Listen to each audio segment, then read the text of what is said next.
नमस्कार दोस्तों, आपका स्वागत है हमारे चैनल विचार वृद्धि पर। श्री शिवाय दोस्तों, 1 सितंबर 2024 मतलब कि रविवार के दिन मासिक शिवरात्रि तिथि पड़ रही है। और दोस्तों, कहा जाता है कि मासिक शिवरात्रि का दिन भोले बाबा और माता पार्वती का होता है और इस दिन किया गया 5 कनेर के फूल वाला उपाय कभी भी विफल नहीं जाता है। अगर आपने भी इस महीने में ये उपाय नहीं किया है तो इस उपाय से चूकना मत दोस्तों, क्योंकि इसी दिन किया जाने वाला पंडित जी द्वारा बताया 5 कनेर के फूल वाला उपाय आप लोगों को जरूर करना चाहिए। क्योंकि दोस्तों, ये एक ऐसा उपाय है जो कि इस उपाय को करने के बाद दोस्तों आपको फिर कोई और उपाय को करने की जरूरत नहीं है, क्योंकि सबसे बड़ा और सबसे नया ये उपाय पंडित जी ने अपनी अभी की शिवा पुराना की कथा में ही बताया है। मैं जिस उपाय को आज हम आपको बहुत अच्छे से समझाने वाले हैं, इस वीडियो को देखने के बाद इस उपाय को समझने के लिए आपको कोई और वीडियो को देखने की जरूरत नहीं पड़ेगी। तो चलिए दोस्तों, उपाय को शुरू करते हैं। देखिए, यह दिन इतना खास होता है, इतना महत्वपूर्ण होता है। देखा गया है कभी कभी बड़े बड़े पूजा पाठ अनुष्ठान से जो मनोकामना पूर्ण नहीं होते, 1 सितंबर 2024 रविवार मासिक शिवरात्रि के दिन एक छोटे से उपाय करने से ही आपकी मनोकामना पूर्ण हो जाती है। और बहुत सारे लोगों ने इस उपाय को किया भी है और उनको इस उपाय को करने का फल भी जरूर मिला है। अगर आप लोग इस उपाय को मासिक शिवरात्रि के करना चाहते हैं तो आप इस उपाय को पहले अच्छे से समझ लेना, सुन लेना, उसके बाद करना। आपको इस उपाय का फल जरूर मिलेगा। और इस उपाय को कर लेने से आपके घर में चाहे किसी भी तरह की दुख और समस्या क्यों ना चल रही हो, चाहे आपको उसका कारण भी नहीं पता है कि दोस्तों यह समस्या किस कारण से चल रही है, उसका कुछ भी कारण हो सकता है। जैसे पितृदोष हो सकता है या किसी भी तरह का मंगल दोष भी हो सकता है, और भी तरह के दोष होते हैं, कुछ भी हो सकता है। पर आपको इस उपाय को करने के लिए आपको अपने दोष को पता लगाने की भी जरूरत नहीं है। बस रविवार मासिक शिवरात्रि के दिन आपको इस 5 कनेर के फूल वाले उपाय को आप लोगों को कर लेना है। यह एक ऐसा उपाय है जिस उपाय को अगर किसी विशेष दिन पर किया जाए तो दोस्तों उस विशेष दिन का जो है वह तो हमें मिलता ही मिलता है। पर हमने उस दिन पर इस कनेर के फूल वाले उपाय को किया है तो उससे भी बड़ा फल मिलता है, और फल बहुत जल्दी मिलता है, क्योंकि आप इस उपाय को बहुत ही बड़े और विशेष दिन पर कर रहे हो। क्योंकि दोस्तों 1 सितंबर 2024 मतलब कि रविवार के दिन मासिक शिवरात्रि तिथि का बहुत ही ज्यादा बड़ा महत्व होता है। इसीलिए दोस्तों आज की इस वीडियो में हम आप लोगों को 5 कनेर के फूल वाला उपाय समझाएंगे, जिस उपाय को करने से अगर आपकी किसी भी तरह की मनोकामना, किसी भी तरह की परेशानी है, सबसे ज्यादा समस्याएं आपके जीवन में ही है।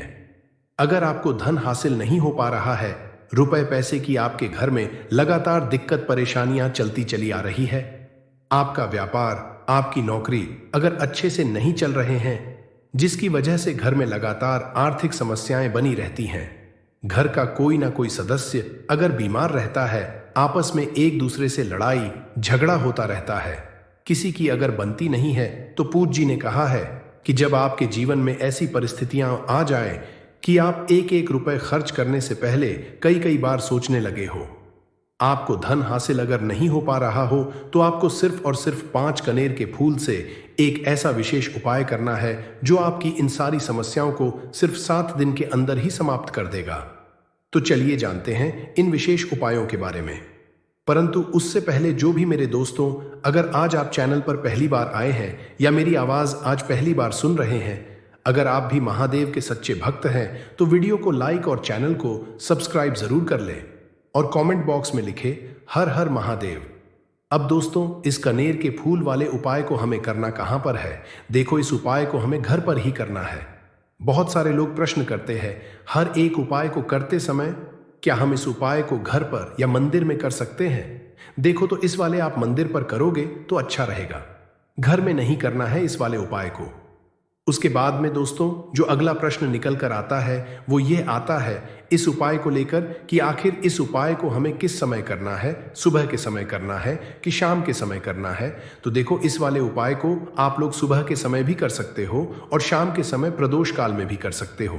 अब अगर आप पूछो कि दोस्तों साहब सबसे उत्तम समय कौन सा रहेगा इस 5 कनेर के फूल वाले उपाय को करने का, तो हम आपसे बस यही कहेंगे कि इस उपाय को आप शाम के समय करेंगे तो ज्यादा बेहतर होगा, क्योंकि शिवरात्रि के दिन है और इस दिन प्रदोष काल के बहुत महत्व होता है। बाकी अगर सुबह के समय भी करेंगे तो भी अच्छा होगा, उसमें कोई भी दिक्कत वाली बात नहीं है। तो अब दोस्तों, जो अगली सबसे बड़ी और महत्वपूर्ण बात आती है वो ये आती है कि सुबह अगर हम उपाय को करेंगे तो हमें कितने बजे से लेकर कितने बजे तक के बीच में करना है, और शाम के समय प्रदोष काल में करेंगे तो हमें कितने बजे से लेकर कितने बजे के बीच में करना है। तो देखो, सुबह जितनी जल्दी हो सके आप उपाय को करने की कोशिश करना। बाकी अगर किसी कारणवश लेट भी हो जाओ, थोड़ी देर भी हो जाए, तो 10 या 11 बजे तक भी आप उपाय कर लेना, पर 12 बजे से ज्यादा देरी ना हो, इस बात का ध्यान रखना। उसके बाद में दोस्तों, अगर शाम के समय प्रदोष काल की बात करें, प्रदोष काल का जो समय है होता है वो शाम के 6 बजे से शुरू हो जाता है। मतलब शाम के 6 बजे लेकर 7 बजे के बीच का जो समय होता है ये समय प्रदोष काल का समय होता है। पर अभी जो मौसम चल रहा है, इस मौसम में जो है शाम बहुत देरी से होती है, तो आप इस उपाय को 7 या 8 बजे के बीच में भी कर सकते हो। मतलब शाम के 6 बजे से रात 8 बजे के बीच में आप कभी भी इस वाले उपाय को कर सकते हो, उसमें कोई भी दिक्कत वाली बात नहीं है। बस रविवार मासिक शिवरात्रि के दिन बस कोशिश करना कि समय के थोड़ा मतलब अंतर्गत ही कर लो। किसी कारणवश अगर ना कर पाओ तो फिर आप थोड़ा देरी से भी कर सकते हो। आपको उपाय का फल जरूर मिलेगा, क्योंकि भगवान शिव उस दिन बहुत ज्यादा प्रसन्न होते हैं सभी भक्त गणों से जो उनको प्रसन्न करते हैं। तो अब हम यहां पर समझते हैं उपाय कैसे करना है। सबसे पहली चीज दोस्तों, ये जो उपाय है ये 5 कनेर के फूल वाला उपाय है। तो सीधी सी बात है, इस उपाय में हमें 5 कनेर के फूल तो लेने ही लेने पड़ेंगे। अब यहां पर एक सबसे बड़ी गलती होती है जो कि आप में करते हो और आपको पता भी नहीं लगता है, जो कि हम आपको बताते हैं। देखिए, जो आप 5 कनेर के फूल लेकर आओगे, सबसे पहले तो कनेर का फूल आप लोगों को पता होगा कि कैसा होता है। हम आपको जब भी बता देते हैं, कनेर के फूल वो होते हैं जो कि पीले कलर के होते हैं, लंबे लंबे से होते हैं। आप लोगों ने देखे भी होंगे, आप लोगों ने जो थंबनेल में फूल देखा हुआ था वही कनेर का फूल होता है। तो आप लोगों को वैसे ही 5 कनेर के फूल लेकर आने हैं। ये कनेर के फूल आप लोगों को आसानी से मिल जाते हैं, बस आपको इसका पेड़ ढूंढना होता है और बहुत सारे फूल उसमें लगे हुए होते हैं, कुछ भी कमी नहीं होती है। बस दोस्तों, आपको यहाँ पर ध्यान इस बात का रखना है कि अगर ये 5 कनेर के फूल जो है, मतलब कनेर के फूल का पेड़ जो है कहीं बाहर लगा हुआ है, वो किसी के अंडर में नहीं लगा हुआ है, किसी का वो पेड़ नहीं है, तो आप बिना पूछे ही वहां से कनेर के फूल तोड़कर ला सकते हो। पर अगर कोई सा कनेर का पेड़ किसी के अंदर लगा हुआ है और आपको वो कनेर के फूल उसके घर के अंदर से चाहिए, तो दोस्तों उससे पहले पूछना कि दोस्तों हम जो है आपके पेड़ में से 5 कनेर के फूल लेकर, दोस्तों पहले उससे पूछना, क्योंकि ये वाले 5 कनेर के फूल आप लोग ले रहे हो ये उपाय के लिए ले रहे हो। और भगवान शिवाजी को उपाय जब हम करते हैं तो दोस्तों पूर्ण रूप से जो है हम पूरे विधि विधान से करते हैं। तो इसीलिए अगर आप किसी के घर में के अंदर जो पेड़ लगा हुआ है कनेर के, उस पेड़ से अगर ये फूल ले रहे, तो दोस्तों पहले उस घर के मुखिया से पूछ लेना कि हम आपके पेड़ से कनेर के फूल लेकर, अगर वो बोल देता है तो दोस्तों उसके बाद आप उसके पेड़ से 5 कनेर के फूल ले लेना। अगर कोई कनेर का पेड़ जो है ऐसे ही बाहर लगा हुआ है, खुले में लगा हुआ है, उस पर किसी का भी कब्जा नहीं है, तो दोस्तों वो आप जो है बिना पूछे भी उस पेड़ में से तोड़ सकते हो। पर किसी के घर के अंदर लगा हुआ है तो वह उससे शकर ही 5 कनेर के फूल उसके पेड़ में से लेना। अब आपके पास 5 कनेर के फूल भी आ चुके हैं। अब दोस्तों कनेर के फूल के साथ में क्या हमें सीधा उपाय करना है या कुछ सामग्री भी लेकर जाना है? तो देखो, मासिक शिवरात्रि के दिन कोई भी उपाय जब हम करते हैं तो सीधा हम उपाय जाकर नहीं करते हैं, उससे पहले हम भगवान शिव जी की पूजन अर्चना भी करते हैं। तो देखो, अगर यह उपाय आप सुबह के समय कर रहे हो, प्रातः काल कर रहे हो, तो आप लोगों को अपने साथ में कम से कम 1 लोटा जल तो जरूर लेकर जाना है। मासिक शिवरात्रि का दिन रहेगा, वैसे ही माताएं बहन अपनी पूजन सामग्री लेकर जाएंगी, तो उन लोगों के लिए कोई दिक्कत नहीं है जो प्रतिदिन शिव जी के मंदिर जाते हैं या मासिक शिवरात्रि के दिन अपनी पूरी पूजन सामग्री लेकर जाएंगे। दोस्तों वो वैसे के वैसे ही लेकर जाए, ये बात उनके लिए है जो कुछ भी लेकर नहीं जाएंगे। दोस्तों वो बस 1 लोटा जल तो जरूर लेकर जाए। अगर वह इस उपाय को 5 कनेर के फूल वाले उपाय को कर रहे हैं, उसी के बाद में दोस्तों शाम के समय की बात करें तो दोस्तों शाम के अगर आप लोग इस 5 कनेर के फूल वाले उपाय को कर रहे हो तो अपने साथ में एक गोल बाती का घी का दीपक जरूर लेकर जाना। जो घी का दीपक लोगे वो आटे का होना चाहिए। आटे का होने के साथ में उसके अंदर गोल बाती रखी जाएगी। वो गोल बाती आप अपने हाथों से बनाओगे तो ज्यादा बेहतर होगा। साथ ही में उस दीपक के अंदर जो चीज डालोगे वो डालोगे शुद्ध देसी गाय का घी। उसके अंदर शुद्ध देसी गाय का घी ही डालना, न भैंस का डालना, न मिलावटी बाजार का घी डालना। इस बात का भी आप लोग ध्यान रखना। अगर आपको उपाय का पूर्ण फल चाहिए तो दोस्तों करना क्या है, देखो सुबह अगर उपाय कर रहे हो ना, तो अगर 12 बजे तक भी उपाय करोगे तो भी कोई दिक्कत वाली बात नहीं है, आप कभी भी कर सकते हो। रविवार मासिक शिवरात्रि का दिन बार बार नहीं आता है। आपको पहुंचना है सबसे पहले तो अपने घर के पास में जो शिव मंदिर हो, शिवालय हो, जहां पर शिवलिंग विराजित हो, वहां पर आप लोगों को पहुंच जाना है। अब वहां पर पहुंच करके सीधा हमें जाकर नहीं करना। हां, आपको पहले अपना शिव जी के मंदिर के अंदर प्रवेश करना है, भगवान शिवाजी के दर्शन करना है। पहले आपको अपनी अपनी पूजन अर्चना करनी है। जैसे कि एक लोटा जल जो लेकर गए हैं दोस्तों, वो एक लोटा जल चढ़ा दे। इसके अलावा जो भी पूजन सामग्री है, आपकी फूल धतूरा, जो भी चीजें हैं, चंदन वगैरह, उन सारी चीजों से आप पूजन अर्चना कर सकते हो। पर जो उपाय के 5 कनेर के फूल है वो आप अलग ही रखना, वो उपाय के समय ही हमें लेने हैं। तो सबसे पहले आप अपनी पूजन अर्चना कर लेना, जैसे आप शिवरात्रि के दिन करते हो, शिवरात्रि के दिन करते हो। जरेनिया आप अपनी पूजन अर्चना कर लेना। इसी तरीके से शाम के समय है। शाम के समय जब आप अपने घर के पास में जो शिव मंदिर हो वहां पर पहुंचेंगे तो पहुंचने के बाद आप सबसे पहले अपना वह घी का दीपक जलाना। अब घी का दीपक जलाने में भी इस बात का ध्यान रखना, इस घी के दीपक को आपको अपने घर से जलाकर नहीं लेकर जाना है और मंदिर में जाकर ही जलाना है। और मंदिर में जाकर जलाओगे तो उसे अपनी माचिस से ही जलाना है। अब अपने घर से इस दीपक को जलाने के लिए अपनी माचिस को जरूर लेकर आना। अगर आपने मंदिर में किसी और की माचिस ले ली इस दीपक को जलाने में, तो दोस्तों इस उपाय को करने का फल जो है उस व्यक्ति को भी मिल जाएगा जिस व्यक्ति की आपने माचिस ली होगी। इसलिए आप अपने से अपनी ही माचिस लेकर जाए। उसके बाद में दोस्तों आप लोगों को एक बात का और ध्यान रखना है कि जब आप उस दीपक को जला दो, जलाने के बाद उस दीपक से आप चाहो तो आरती भी उतार सकते हो, अन्यथा कोई दिक्कत वाली बात नहीं है। आप उस दीपक को भगवान शिवाजी के इतने पास मत रखना कि भगवान शिवाजी को आंच लगे, थोड़ी दूरी बनाकर ही रखे। आप उस दीपक को जो है भगवान शिवाजी के शिवलिंग के पास में मत रखना, क्योंकि अभी हम जो है भगवान शिव जी को प्रसन्न करने वाले हैं। तो इसीलिए जो है भगवान शिव जी को आंच ना लगे, इतनी दूरी बनाकर आप उस दीपक को रख दीजिएगा। जैसे ही आपकी पूजन अर्चना हो जाती है आप जल चढ़ा देते हैं। सुबह के समय गए तो जल चढ़ा देते हैं, पूजन अर्चना हो जाती है। फिर आप उसके बाद में भगवान शिव जी के शिवलिंग के पास में कहीं पर भी बैठ जाइए, सामने बैठ जाइए या आसपास बैठ जाइए। उसी तरीके से शाम के है दीपक जैसे ही लग जाए तो दोस्तों आप अपना उपाय को यहां पर कर सकते हैं। और उपाय को करने से पहले आप अपने वह 5 कनेर के फूल निकाल लीजिए, क्योंकि अब हम यहां पर उपाय को करने वाले हैं। उपाय को करने के लिए आप शिवलिंग के सामने भी बैठ सकते हैं, आसपास भी बैठ सकते हैं, कोई दिक्कत वाली बात नहीं है। अब हमारे पास 5 कनेर के फूल हैं, तो सीधी सी बात है कि इन 5 कनेर के फूलों को हमें 5 अलग अलग जगहों पर यहां पर चढ़ाने हैं। अब वो 5 अलग अलग कौन सी है वो हम आपको बताते हैं। देखिए अपने कनेर के फूल आप अपने सामने निकाल कर रख लीजिए।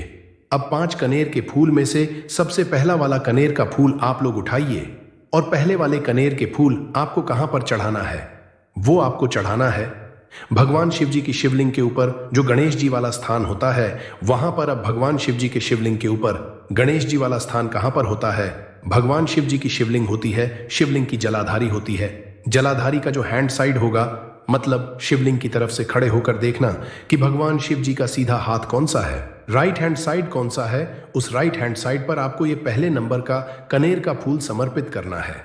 और जो फूल का खिला हुआ भाग होगा ना, वो शिवलिंग की तरफ करके ही आप लोग जो है इस पहले नंबर के फूल को भगवान गणेश जी वाले स्थान पर समर्पित करना, जलाधारी के राइट हैंड साइड पर। अब दोस्तों निकाल लेना अपना दूसरे नंबर का कनेर का फूल। अब दूसरे नंबर के फूल को आपको कहां पर समर्पित करना है, यह आपको समर्पित करना है भगवान कार्तिकेय जी वाले स्थान पर। अब गणेश जी वाला स्थान राइट हैंड साइड पर होता है, तो कार्तिकेय जी वाला स्थान लेफ्ट हैंड साइड पे होता है। जलाधारी के ऊपर है तो जलाधारी के ऊपर जो लेफ्ट हैंड साइड का जो हिस्सा है वहां पर कार्तिकेय का स्थान है। तो इस दूसरे नंबर के फूल को आप वहां पर समर्पित कर देना और भगवान से प्रार्थना कर लेना। और फूल का खिला हुआ भाग शिवलिंग की तरफ ही होना चाहिए। अब बात आती है तीसरे कनेर के फूल की। तो तीसरे कनेर के फूल को भी आपको लेना है और इस तीसरे कनेर के फूल को आपको माता अशोक सुंदरी वाले स्थान पर समर्पित करना है। अब ये माता अशोक सुंदरी का स्थान कहां पर होता है? दोस्तों, ये जो स्थान होता है ये जलाधारी के बिल्कुल बीचों बीच में होता है। आपने पहला फूल भगवान गणेश जी वाले स्थान पर चढ़ाया, दूसरा फूल कार्तिकेया जी वाले स्थान पर चढ़ाया, अब ये तीसरा फूल है। इन दोनों फूलों के बीचों बीच चढ़ेगा, मतलब जहां पर माता अशोक सुंदरी जी का स्थान होता है। खिला हुआ भाग शिवलिंग की तरफ करके ही जो है इस तीसरे नंबर के फूल को आप समर्पित कर देना माता अशोक सुंदरी वाले स्थान पर। अब बात आती है चौथे नंबर के फूल की। तो दोस्तों, जो चौथे नंबर का फूल होगा ये आप लोगों को कहां पर समर्पित करना है? ये आप लोगों को समर्पित करना है भगवान शिव जी की शिवलिंग के ऊपर जो एक पात्र टंगा हुआ होता है जिससे बूंद बूंद करके जल टपकता है, जिसके अंदर शिव की 5 बेटियों का स्थान होता है, जाया, बुशेरा, शामली बारी, दोतली और देव। उस पात्र के अंदर जो है आप लोगों को क्या करना है? ये चौथे नंबर के फूल को समर्पित करना है। अगर किसी कारणवश आपका वह पात्र जो है शिवलिंग के ऊपर जो पात्र टंगा होता है जिससे बूंद बूंद करके जल टपकता है, अगर वह पात्र उपस्थित ना हो तो फिर आपको क्या करना है कि शिव जी की 5 बेटियों का नाम लेकर, जाया, बुशेरा, शमली बारी और देव का नाम लेकर जो है इस चौथे नंबर के फूल को आपको जलाधारी के ऊपर ही कटी शिवलिंग का जो कटी भाग होता है, मतलब जलाधारी के ऊपर ही जो भाग होता है वहां पर समर्पित कर देना है इस चौथे नंबर के फूल को। उसके बाद में दोस्तों बात करते हैं आखिरी नंबर के 5वें नंबर के फूल को, जो कि आखिरी फूल है हमारा। इस 5वें नंबर के फूल का आपको क्या करना है?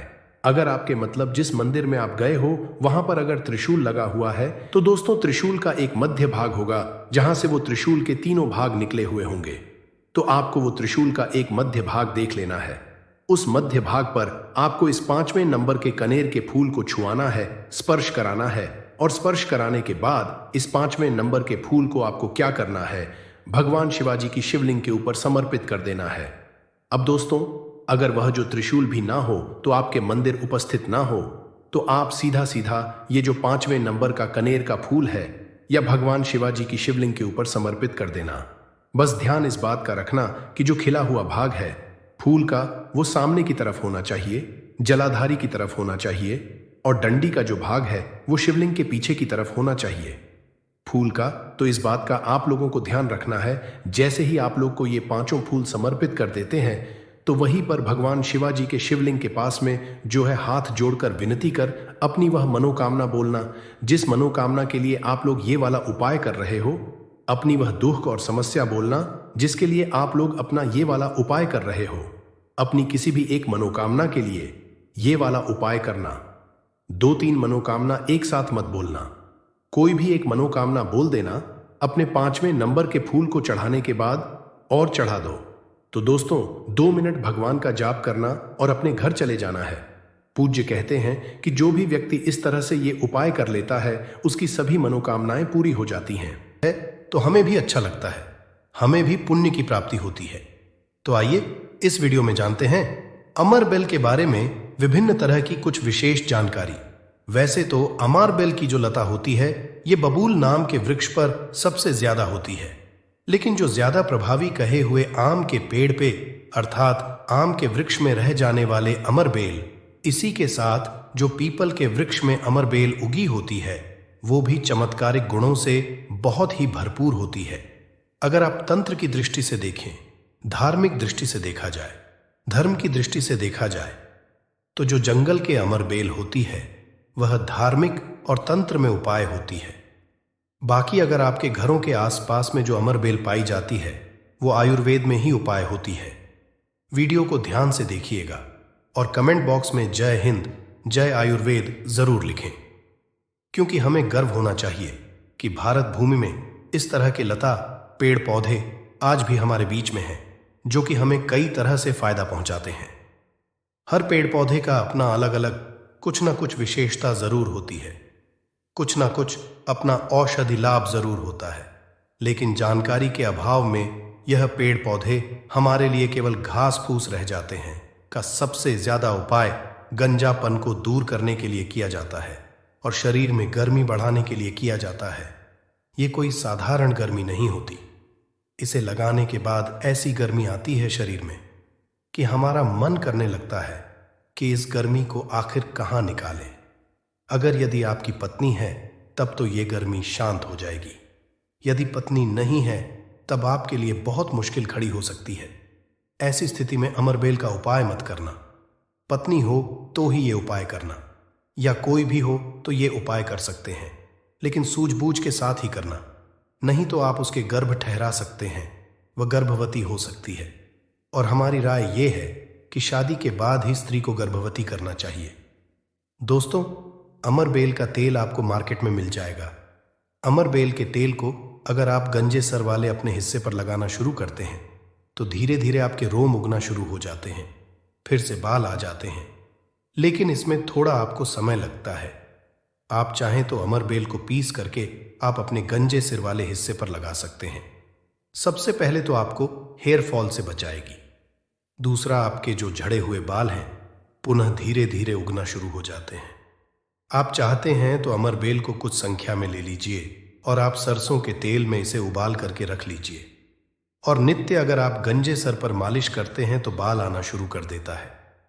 दोस्तों, बहुत सी ऐसी माता बहनें हैं या फिर आपके घर परिवार में कोई ऐसी माता बहन होंगी जिनके गर्भ नहीं ठहरता। सभी चेकअप तो सही है, सब कुछ सही है, लेकिन बार बार गर्भपात होता है, गर्भ नहीं ठहरता, या फिर मासिक धर्म बंद हो चुका है।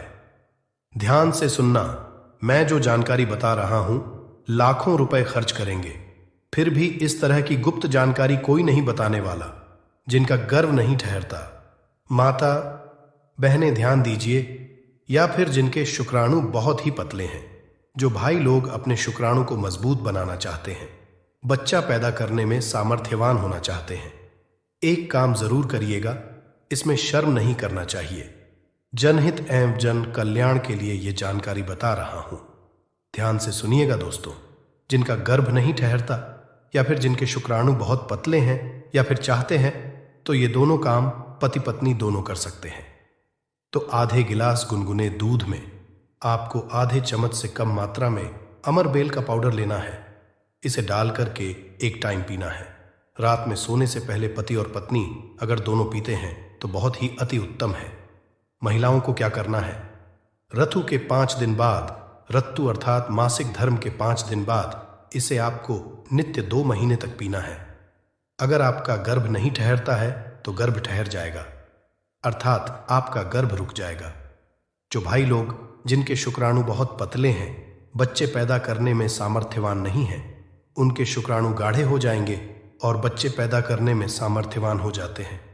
अगर ये दोनों उपाय मैंने अभी बताया कि स्त्री पुरुष अगर दोनों ये उपाय करेंगे तो यून 100% लाभ मिलते हैं, ठहर जाता है। बस आपको विश्वास जरूर रखना है दोस्तों। इसके बाद जिनके बच्चे नाट्य हैं, बहुत से ऐसे बच्चे होते हैं गांव में, सड़क पे, जिनकी ग्रोथ नहीं हो पाती, बिल्कुल ही छोटे रह जाते हैं। अगर वो अपना ग्रोथ करना चाहते हैं, जिनके पिता इस वीडियो को देख रहे हैं, जिनकी माता इस वीडियो को देख रही है, जिनके भाई इस वीडियो को देख रहे हैं, आपके घर में अगर नाटे बच्चे हैं तो ये उपाय जरूर कराना। आम के पेड़ पर लगा, ध्यान से सुनना, आम के पेड़ पर लगा, आम के वृक्ष के ऊपर में जो अमरबेल लगा होता है, आप इसका पाउडर तैयार कर लेना। थोड़ी सी मात्रा में आप पाउडर बना लीजिए और नित्य आधे से कुछ कम ही चम्मच, अर्थात एक हिस्से का 25-30% हिस्सा आपको, अर्थात एक चम्मच का 25% हिस्सा आपको बच्चे को जो गुनगुना गर्म दूध है उसमें डाल करके नित्य एक टाइम पिलाने के लिए आपको बोलना है, या फिर पीने के लिए आपको बोलना है। बिल्कुल ही जो नाटे बच्चे रह गए हैं उनकी ग्रोथ हो जाती है। वो फिर से बिल्कुल ही अपने उम्र के बच्चों के अनुरूप ही अनुसार ही ग्रोथ करना शुरू कर देंगे। फिर वो नाटे नहीं रहेंगे दोस्तों। इस तरह की जानकारी बहुत ही कीमती होती है। आयुर्वेद में आज भी जीवन छुपा है। आयुर्वेद व्यक्ति को कभी भी नुकसान नहीं करता है, इसलिए हमें आयुर्वेद की तरफ पुनः बढ़ना चाहिए। इसके बाद बालों का झड़ना रोकता है। अमरबेल के पानी से अगर बाल धोए जाए तो जिनको हेयर फॉल होता है, बाल झड़ रहे हैं, बाल झड़ने रोकने का काम करते हैं। दोस्तों, इसके बाद आपका कैसा भी पुराना घाव हो, लंबे समय से आपका घाव सूख नहीं रहा है। सबसे ज्यादा तो शुगर की जिससे बीमारी होती है, ऐसे लोगों के घाव नहीं सूखते हैं। ध्यान से सुनिएगा। तो अगर जो लोग शुगर के पेशेंट हैं, शुगर की बीमारी से ग्रसित हैं, जिनके घाव नहीं सूखते, एक काम जरूर करना चाहे जो भी समस्या हो, आपके घाव नहीं सूख रहे हैं, तो अमर बेल को सूखा करके इसका पाउडर बना लेना और इसके पाउडर के चूर्ण को आपको अपने घाव पे लगाना है। तो धीरे धीरे देखना, ये आपके गांव के बैक्टीरिया को मार देता है, साफ कर देता है। बिल्कुल ही धीरे धीरे आपका घाव भरना शुरू हो जाता है। ये जीन्स भी वृक्ष पर होती है, उसका यह सर्वनाश कर देती है। दोस्तों, गांव बहुत ही छोटी सी चीज है, घावों पर लगाते हैं, घाव के समस्त कीड़ों को नष्ट कर देते हैं। बिल्कुल यह गांव को पुनः पहले जैसा ठीक कर देंगे, साफ कर देंगे। इसके बाद है जैसे कि बहुत सारी माता बहनें जो प्रसूता स्त्री है, प्रसूता स्त्री का अगर प्लेसेंटा नहीं निकल रहा है, जिसे हम बोलचाल की भाषा में आओ बोलते हैं, ध्यान से सुने। जब से हम अंग्रेजी में प्लेसेंटा के नाम से जानते हैं और जैसे हम बोलचाल की भाषा में बोलते हैं, प्रसूता स्त्री का अगर बच्चा तो निकल गया है लेकिन बाहर नहीं निकल रहा है, तो आप इसका काढ़ा बना लीजिए। अमर बेल का थोड़ा सा जैसे आप चाय पीते हैं दोस्तों, उसी तरह इसका काढ़ा आपको बना लेना है और जो प्रसूता स्त्री है उसे पीला देना है। बिल्कुल जल्दी जो प्लेसेंटा होता है जल्दी निकल जाता है, बिल्कुल सुगमता से निकलता है, किसी तरह का कोई दर्द नहीं होता है। दोस्तों, यदि 1 लीटर पानी में 200 ग्राम अमरबेल डालकर उबाल आ जाए और गैस बर्तन को उतारने के बाद इस उबली अमरबेल में 100 ग्राम कच्ची शराब डालकर और इसकी भाप से अंडकोश की सिकाई की जाए, तो अंडकोश पर लगी पुरानी से पुरानी चोट, सूजन, गांठ, दर्द मात्र 24 घंटे में ठीक हो जाती है। दोस्तों, जब अंडकोश पर चोट लग जाती है तो यह उपाय जरूर करता हूं। हम अपनी माता की सौगंध खाते हैं। अंडकोश में यह उपाय 100% कारगर साबित होता है। काफी सैकड़ों साल पुराना उपाय है यह, इसे जरूर आजा समझा दोस्तों। यदि उबली हुई अमर बेल को पीसकर इसका लेप अपने नीचे वाले हिस्से पर यदि लगाए तो साइज में प्रगति होती है। 10 गुना तेजी से साइज बढ़ जाता है और आपका हिस्सा मोटा भी हो जाता है। हम नाम नहीं लेंगे, आप इशारों में समझ सकते हैं हम किसकी बात कर रहे हैं, फिर आप किसी को भी खुश कर सकते हैं। दोस्तों, अमर बेल बांझपन, नपुंसकता को जड़ से समाप्त करती है। बस आपको सही तरीके से इसका इस्तेमाल आना चाहिए।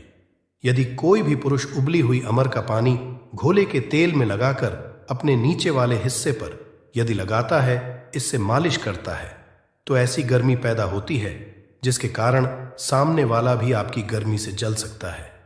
ये आप तब करें जब आपका पार्टनर हो। यदि आपका पार्टनर नहीं है, आपकी पत्नी नहीं है, तो ये उपाय मत करना। नहीं तो आप किसी के साथ भी गलत कर सकते हैं, या आपका कोई साथी है तो यह कार्य कर सकते हैं, लेकिन आपकी गर्मी के कारण आपका साथी भी जल सकता है। थोड़ा सावधान रहें को बहुत कम मात्रा में इस्तेमाल करना। हफ्ते में 1-2 बार यदि डेली इस्तेमाल करोगे तो आप इसकी गर्मी के कारण पागल हो सकते हैं। वो वाला पागल नहीं, गर्मी वाला पागल। दोस्तों, मैंने आप लोगों को इसका आयुर्वेदिक उपाय बता दिया है। चलिए मैं आप लोगों को इसका तांत्रिक उपाय बताऊंगा, इसका धार्मिक उपाय बताऊंगा, क्योंकि ये भी जानना बहुत बेहद जरूरी है। अमरबेल से व्यक्ति भूत भविष्य वर्तमान जान सकता है। जो जंगल की अमरबेल हो, पीपल के वृक्ष पर लगी की अमरबेल हो। ठीक है, आपको अपने ग्रामीण इलाकों की अमरबेल का उपाय नहीं करना है, जंगल की अमरबेल का उपाय करना है। तो पीपल के वृक्ष पर लगी जो जंगल की अमरबेल होती है, अगर आप इसे निमंत्रण देकर के लाते हैं, निमंत्रण के समय बोलना है कि मैं भूत वर्तमान भविष्य की जानने के लिए आपको ले जाने आया हूं। शनिवार के दिन निमंत्रण दे आना है, रविवार के दिन प्रातःकाल आपको सूर्योदय से पहले ले आना है और आप इसे तकिए के नीचे में रखिए। 7 दिनों के आप देखना, आपके भूत और भविष्य ये बताना शुरू कर देते हैं, अर्थात स्वप्न के माध्यम से आपको भूत और भविष्य दिखना शुरू हो जाता है। क्या आप भविष्य में क्या करेंगे, भूतकाल में आपकी कौन सी घटना हो चुकी है, और मैं जो ये जानकारी बता रहा हूं, ये जानकारी हवाई बात नहीं है। काफी सारे लोगों ने लाभ लिया है, अर्थात काफी सारे लोगों ने इसका उपाय भी किया, उन्हें 100% लाभ भी मिला है, क्योंकि इस चैनल में वही जानकारी बताई जाती है जो जानकारी सरल हो, में आपका लाभ छिपा हो। दोस्तों बोलेंगे कि सट्टे में नंबर जानने के लिए मैं ये अमर बेल का उपाय करे तो क्या देखेंगे? बिल्कुल ऐसा नहीं है। हाँ, आपको निकट भविष्य में, भूत भविष्य, वर्तमान में जो होने वाली घटना है उसे बिल्कुल ही दिखाता है दोस्तों। इसके बाद ऐसा समझा जाता है कि अमर बेल को अगर शत्रु के घर में फेंक दिया जाए तो शत्रु के धन का नाश कर देता है, उनका सर्वत्र नाश कर देता है। जी हाँ, बिल्कुल ही। अगर विधिवत चामुंडा मंत्र सिद्ध करके, चामुंडा मंत्र से सिद्ध करके अगर अमर बेल को शत्रु के घर में फेंक दिया जाए, चामुंडा मंत्र आपको बिल्कुल ही गूगल पे मिल जाएगा। कोई भी चामुंडा मंत्र प्राच सकते हैं, इसमें कोई निर्धारित नहीं है। चामुंडा मंत्र अर्थात काली माता के मंत्र। तो चामुंडा मंत्र से अगर इसे अभिमंत्रित करके शत्रु के घर में फेंका जाए तो ये शत्रु के धन नाश कर देती है, शत्रु का सर्वनाश कर देती है। दोस्तों, अमर बेल को आपको साधारण नहीं है। अमर बेल ये कहा जाए तो एक तरह की व्यक्ति को करोड़पति कर सकती है। ऐसा कहा जाता है विधि विधान। अगर विधिपूर्वक गुरु पुष्य नक्षत्र में, रवि पुष्प नक्षत्र में अमर बेल को निमंत्रण देकर के लाया जाए और इसे निमंत्रण देकर के लाने के बाद अगर आप इसे एक लता की भांति खाली जगह आपके घर में, जहां पे खाली जगह हो या फिर बगीचे में खाली जगह हो, वो वहां पे लगाते हैं तो जैसे जैसे इनका ग्रोथ होना शुरू होता है, जैसे जैसे इनका आकार बढ़ना शुरू होता है, आपके जीवन में धन, दौलत, सुख, शांति एवं धन की देवी मां लक्ष्मी अर्थात पैसों की वृद्धि आपके जीवन में होना शुरू हो जाती है। तो आशा करता हूं कि अमर बेल के बारे में जो आयुर्वेदिक एवं धार्मिक उपाय बताया हूं, यह उपाय आपके जीवन में मंगलमय एवं कल्याणकारी साबित जरूर होंगे। एक लायक जरूर करें। विधि विधान। अगर विधि पूर्वक गुरु पुष्य नक्षत्र में